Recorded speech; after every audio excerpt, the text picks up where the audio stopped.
विपक्षी पार्टियां लगातार हमलावर हैं सरकार पर और जब बात भ्रष्टाचार की, किसान की हो रही है तो रोजगार की भी हो रही है। लेकिन जो सरकार का प्लान अपना है रोजगार को लेकर, उसके तहत बैठकों का दौर चल रहा है और बैठकों के दौर को समझने के लिए आपको जमीन पर जाना पड़ेगा, क्योंकि रोजगार युवाओं के लिए, जी हां, अवसर पैदा होंगे युवाओं के लिए। तो युवा क्या सोचते हैं, क्या वाकई में युवाओं को लग रहा है? हमारे तीन सहयोगी हमारे साथ जुड़ रहे हैं। प्रयागराज से मनीष पालीवाल हमारे साथ हैं, लखनऊ से नरेंद्र यादव हमारे साथ हैं, चंद्रमणि शुक्ला लखनऊ से हमारे साथ हैं।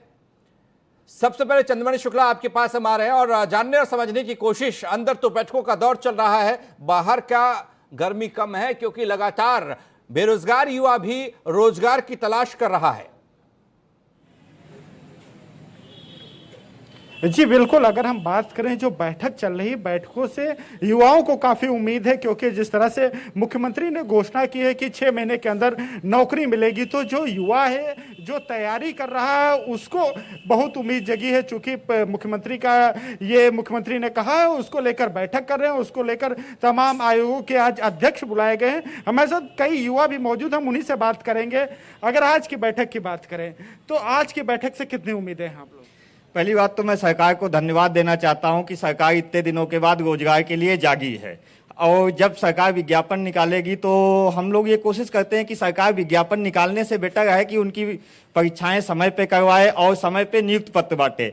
सरकार विज्ञापन निकालती है कि 2020 में निकलेगा तो 2025 में नियुक्त पत्र बढ़ता है। सब बार तो कह रहे हैं 6 महीने में कराने को। ये तो सभी सरकारों के भाषण आते रहते हैं। जैसे एग्जाम्पल लेते हैं, उन्होंने जो माध्यमिक शिक्षा चयन बोर्ड में 2016 में विज्ञापन निकाला था, 6 महीने में दे रहे थे, अब नियुक्त पत्र कुछ के बट रहे हैं, अभी इंटरव्यू चल रहा है। एलटी का इन्होंने भी निकाला था, 2018 में परीक्षा कराई थी, जब उस दिन लड़कों ने ट्रोल कराया, उसके बाद ये जागे कि हमें नियुक्त पत्र देना है और रातों रात इनका जियो जारी हो जाता है। इसी आप लोगों की बात करें कि कितनी उम्मीदें हैं कि मुख्यमंत्री आज बैठक कर रहे हैं, बैठक के बाद में कितनी उम्मीदें हैं आप लोगों को? कुछ बेहतर होगा? जी, बेहतर होने के चांस है, पर इसमें आरक्षण मुद्दा जो है, अभी 67,000 जो लिस्ट निकाली गई थी उसमें आरक्षण मुद्दा सही से लागू नहीं किया गया था। तो हम चाहते हैं कि जो 31,000 ये समथिंग वैकेंसी, मतलब ये पहले फर्स्ट पार्ट निकाला जा रहा है, तो इसमें सभी मुद्दों को क्लियर करते हुए अगर ये सही करते हैं। तो भर्तियां हैं, नई भर्तियों के बारे में क्या सोचते हैं कि जैसे कि नई भर्तियों के बारे में बात की जा रही है कि नई भर्तियां 6 महीने के अंदर होंगी, नई भर्तियों के बारे में क्या सोचते हैं? अगर गवर्नमेंट ऐसा कुछ सोच रही है तो मेरी तरफ से गवर्नमेंट को धन्यवाद। लेकिन कहीं ना कहीं आज तक काफ़ी सारे अनाउंसमेंट हुए हैं, लेकिन सरकार अभी तक खरे नहीं उतरी है। और सबसे बड़ा कारण उसका ये है कि परीक्षाओं की डेट घोषित कर देते हैं, उसके बाद यही नहीं पता होता रिजल्ट कब घोषित करे, और अगर रिजल्ट भी आ जाता तो उसके बाद कहीं ना कहीं समस्या है कि परीक्षा की तिथि नहीं पता चलती, रिजल्ट नहीं पता चलता, रिजल्ट आता है तो नियुक्तियां नहीं होती। आप किस तरह से देखते हैं? मुख्यमंत्री पर ट्रस्ट है आपको? ट्रस्ट पहले था, लेकिन अब टूट रहा है, क्योंकि ऐसी तत्परता ये लोग कई बार दिखा चुके हैं, लेकिन वही ढाक के 3 पात, कुछ होता है नहीं। एसएससी से लेके आपका माध्यमिक से लेके सारी ऐसे इनकी नियुक्ति 2-2, 4-4 साल तक लटकी रहती है, कुछ होता नहीं है। लेकिन इस बार जो तत्परता दिखा रहे हैं, अगर उस पर धरातल पर खरे उतरते हैं तो इनका स्वागत है मुख्यमंत्री जी। स्वागत है। आप किस तरह से देखते हैं कि मुख्यमंत्री आज बैठक कर रहे हैं, तमाम आयोगों के अध्यक्ष होंगे, तो कुछ उम्मीद तो जगी रही होगी? जिस तरीके से अभी हाल ही में सरकार एक्शन में आई है, उसके लिए सरकार को हम अपनी तरफ से सारे युवा मिलकर धन्यवाद देते हैं। लेकिन हम जिस भी अभ्यर्थी हैं, जिस भी भर्ती के, अगर किसी भर्ती में अधिक जल्दबाजी सरकार कर रही है, किसी भी चीज को ना देखते हुए, जैसे 69,000 शिक्षक की भर्ती की मैं बात करूं, तो वो गलत है। सारी विधिक राय लेनी चाहिए, तभी भर्तियां पूरी करनी है और भर्तियों को लटकाने से सरकार बचे, और जो चीजें आई हैं वो धरातल पे उतर आती हैं, तो इससे अच्छा हमारे लिए कुछ नहीं हो सकता। जी बिल्कुल, यहाँ पर अभ्यर्थियों का यही कहना है कि जो भर्तियां आती हैं उनके विवादों से सरकार बचे, और जो मुख्यमंत्री ने निर्णय लिया है उस पर मुख्यमंत्री पर ट्रस्ट है, और उम्मीद करते हैं अभ्यर्थी कि ये जमीन पर उतरेगा, 6 महीने के अंदर उन्हें रोजगार मिलेगा। जी हाँ, रोजगार मिलेगा और युवाओं को पंख लगेंगे। प्रयागराज हम चल रहे हैं, आप बने रहिए हमारे साथ। चंद्रमणि, प्रयागराज चल रहे हैं, मनीष पालीवाल हमारे साथ, हमारे सहयोगी वहां से जुड़े हुए। मनीष, प्रयागराज युवाओं का हब और तमाम प्रदेश के अलग अलग जिलों से यहाँ लोग, अभ्यर्थी, यहाँ छात्र तैयारी के लिए आते हैं और ये उम्मीद होती है कि जो यहाँ वो तैयारी कर रहे हैं उस तैयारी का इनाम उन्हें रोजगार के तौर पर मिले। किस तरीके से जोश दिखाई दे रहा है और युवा क्या सोच रहा है रोजगार को लेकर? इतनी महत्वपूर्ण बैठक, इतनी हाई लेवल बैठक शायद इससे पहले कभी हुई हो, और ऐसे मौके पर जब रोजगार को लेकर विपक्षी पार्टियां मुद्दा बना रही हो और युवा सवाल कर रहे हो।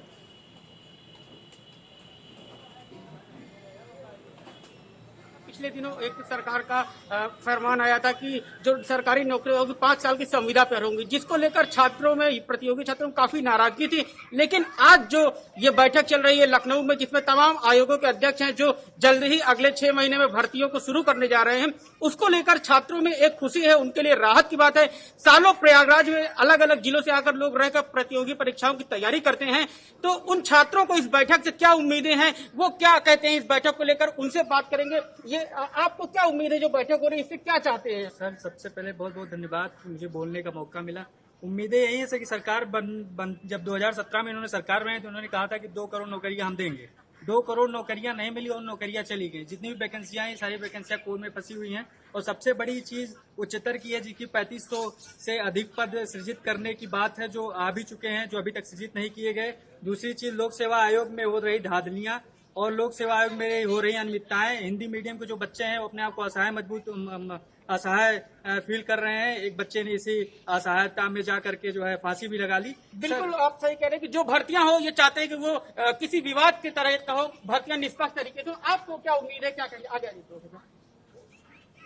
जी, बताइए। हमें उम्मीद है कि इस बैठक का कोई सार्थक परिणाम सीएम साहब निकालेंगे, क्योंकि इधर स्केलिंग विवाद और उसकी वजह से हिंदी मीडियम और इंग्लिश मीडियम जो विवाद हुए, और 2018 पीसीएस का रिजल्ट आया। अभी कल आरओ में इन्होंने निगेटिव मार्किंग लगा दी, जबकि विज्ञापन चेंज कर दे रहा है। तो सीएम सर इन सब शिकायतों को ध्यान में रखते हुए माध्यमिक और अधीनस्थ आयोग को भी ध्यान में रखते हुए जल्दी से जल्दी रिजल्ट फाइनल करें। हाँ ठीक है, लेकिन ये पहल घटना के घटित होने का इंतजार क्यों करें? यही सब तो पहले भी हो सकता है। ठीक है, जल्दी भर्तियां होनी चाहिए। आपका क्या कहना है, क्या उम्मीदें हैं सरकार की जो आज बैठक हो रही है? माननीय प्रधानमंत्री मोदी जी और मुख्यमंत्री योगी जी को अच्छे ढंग से पता है इतने पूर्ण बहुमत में, इतने भारी मतों से वो क्यों और कैसे आए हैं। उन्हें बताने की जरूरत नहीं है, उन्हें पूर्णतः पता है ये। और मुझे ये लगता है जी बिल्कुल। देखिए, जो छात्र हैं उनका ये साफ कहना है कि जो भी भर्तियां हो वो समय पे हो, और जो भी भर्तियां हो निष्पक्ष तरीके से जल्द हो, जिससे सालों से परीक्षा की तैयारी कर रहे युवाओं को एक नौकरी मिल सके, जिससे उनका भविष्य उज्जवल हो। जी कुलदीप। पंकज, नरेंद्र के पास हम चल रहे हैं। लखनऊ में नरेंद्र है। नरेंद्र, जिस तरीके से बैठक हो रही है और इसमें राज्य लोक सेवा आयोग के अध्यक्ष मौजूद हैं, भर्ती आयोग के अध्यक्ष, चयन बोर्ड के अध्यक्ष, इतनी महत्वपूर्ण बैठक, और ये अब समझ लिया जाए कि जो युवा रोजगार के लिए तरस रहे थे, भटक रहे थे, उनके लिए रास्ते खुलने वाले हैं।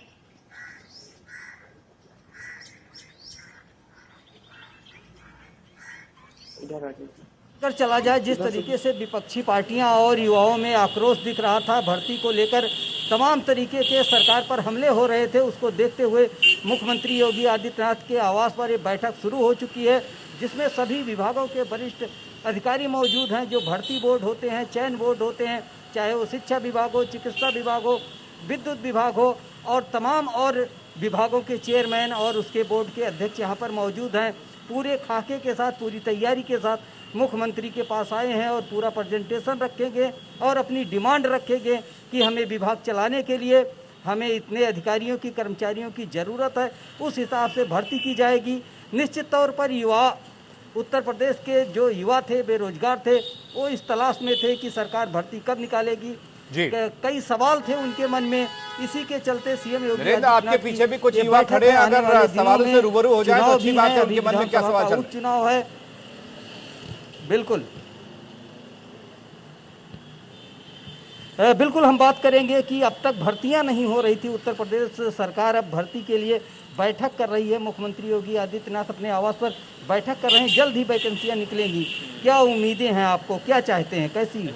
जब हम लोगों ने सरकार का चयन किया था तो उस समय लगा था कि थोड़ी आशाएं हैं कि हाँ एम्प्लॉयमेंट रेट थोड़ी ज़्यादा होगी, लेकिन क्या हुआ कि 2-3 साल तक जैसे ही सरकार चली, उसके बाद जैसा हम लोग सभी जानते हैं कि कोविड-19 की वजह से अभी तो हमारा पूरा उत्तर प्रदेश ही नहीं, पूरा देश ही इफेक्ट हो रहा है। कई कंपनियां शट डाउन हो गई हैं, तो इसके वजह से अब एम्प्लॉय जो है वो एम्प्लॉयमेंट रहेगी कहाँ से? जब कंपनी शट डाउन हो गई है तो उनको काम करने के लिए कोई तो प्लेटफॉर्म चाहिए, वो सब तो शट डाउन हो गई, तो थोड़ी एम्प्लॉयमेंट रेट तो घटी है। लेकिन उसके लिए क्या करना चाहिए कि जैसा ने योगी सरकार हम लोग से, ये सरकारी भर्तियां हैं, सरकार के पास जो हैं उनको परमानेंट रोजगार मिलेगा, प्रदेश सरकार अपने यहाँ रोजगार देगी। उसके लिए जो भर्तियां लेट होती थी परीक्षा के बाद कई सालों तक इंतजार करना होता था, उन सारी चीज़ों पे आपकी क्या राय है? जैसा आज के डिस्कशन में हुआ है कि योगी सरकार ने वादा किया है कि जितनी भी खाली स्थान है, जितनी भी एडमिनिस्ट्रेटिव लेवल की जो सर्विसेज हैं, उनमें उन्हें बहुत सारी ऐसी होती हैं स्थान जो कि खाली रह जाती हैं, तो उसमें क्या होता है कि उन्होंने वादा किया है कि जल्द से जल्द उसको पूरा फिल किया जाएगा। और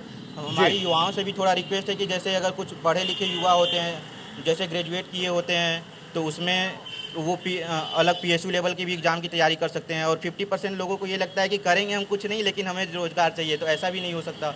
स्किल डेवलपमेंट प्रोग्राम चलाया गया, उसमें जाइए, अपने स्कूल के स्किल डेवलप कीजिए। और बहुत सारी बिल्कुल जिस तरीके से युवा अब यहाँ पर उम्मीद लगाए बैठे हैं, इससे तो बहुत कुछ ही मालूम पड़ता है कि जब ये बैठक खत्म होगी और बैठक खत्म होने के बाद जो लेखा जोखा पेश होगा और जो विभागों के तमाम अध्यक्षों और चयन बोर्ड के अध्यक्षों ने वहाँ पर अपनी बात रखी होगी, उसे जाहिर सी बात है रोजगार के तौर पर देखा जा सकता है और इन युवाओं की मुरादें पूरी हो सकती हैं। चंद्रमणि, आपके पास हम आ रहे हैं। अभी मौजूदा वक्त में तमाम जिम्मेदार विभागों के अधिकारियों को तलब किया गया इस बैठक में और कहा गया कि आप लेखा जोखा लेकर आइए, आपके डिपार्टमेंट में कितने रिक्त पद हैं और कहाँ आपको किस तरीके से ज़रूरत है। और अधिकारियों के लिए भी बहुत सिरदर्दी वाला काम होगा कि बताना कि इस तरीके से हमारे वहाँ इतने पद खाली हैं, क्योंकि जितनी भी भर्तियाँ उत्तर प्रदेश में होती हैं वो अक्सर विवादों में रहती हैं और पद बहुत कम भरे जाते हैं। बिल्कुल, देखिए अधिकारियों की सिरदर्दी इसलिए है क्योंकि उन्होंने सिरदर्दी बनाई है, क्योंकि जब भर्तियां आती हैं तो ये अधिकारी ही कुछ ना कुछ ऐसी कमी करते हैं जिससे ये भर्तियां प्रदेश में लटक जाती है। किसी भी भर्ती की बात करें, चाहे प्रदेश में जो 69,000 भर्ती लटकी हुई है, चाहे LT टीचर्स की बात करें या जितनी भी भर्तियां हैं, UPSSC की तमाम भर्तियां लटकी हुई हैं। और इसके पीछे यही कारण है कि जो अधिकारी मजबूत योजना नहीं बना पा रहे हैं। उसको लेकर अब मुख्यमंत्री खुलकर बिल्कुल फ्रंट पर आ गए हैं और उन्होंने सीधे तौर पे 1 to 1 सबको बुला लिया है, सभी को तलब कर लिया है। और आज जो है अधिकारियों को अपना रिपोर्ट कार्ड प्रस्तुत करना होगा कि उन्हें बताना होगा कि किस वजह से भर्तियां रुक गई।